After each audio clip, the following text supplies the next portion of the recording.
Hi everyone. So today I'm going to be talking about changing your mindset when you're learning another language and why, if you're at a upper intermediate or advanced level already, you need to be able to do this. So as always, please do like and subscribe if you found this useful. I do have some other language learning tips on my channel as well.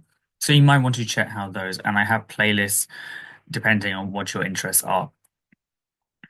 So the reason that you need to change your mindset is that the culture of the new country or language might be very different. For example, in Spain, it's not unusual for people to talk very directly to each other. So, if you're an advanced learner, you'll know already they use the imperative a lot more.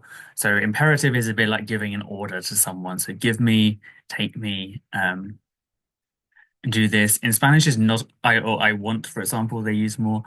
In Spanish, it's not unusual, but say in the UK or the US, we might say things like, please, could you give me? So things don't translate exactly, which you may already know, you probably do already know if you're an advanced learner.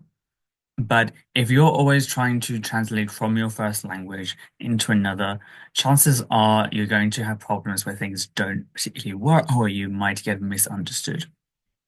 So, how do you avoid this? Well, firstly, try and spend as much time with native speakers as possible.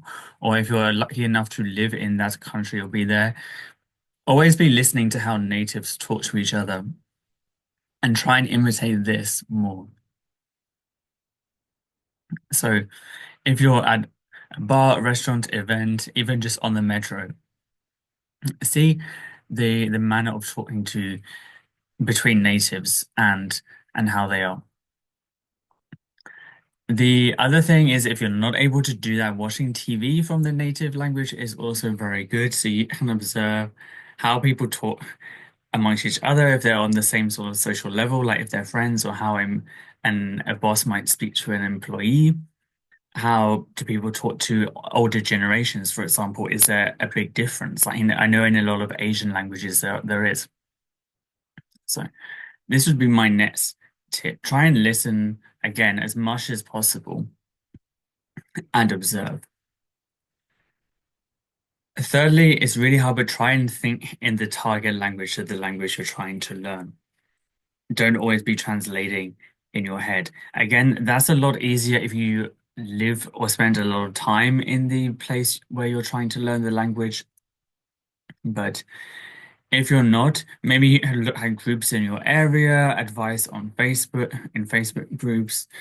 Um, Trying to read is also important, although often written language is more formal than verbal.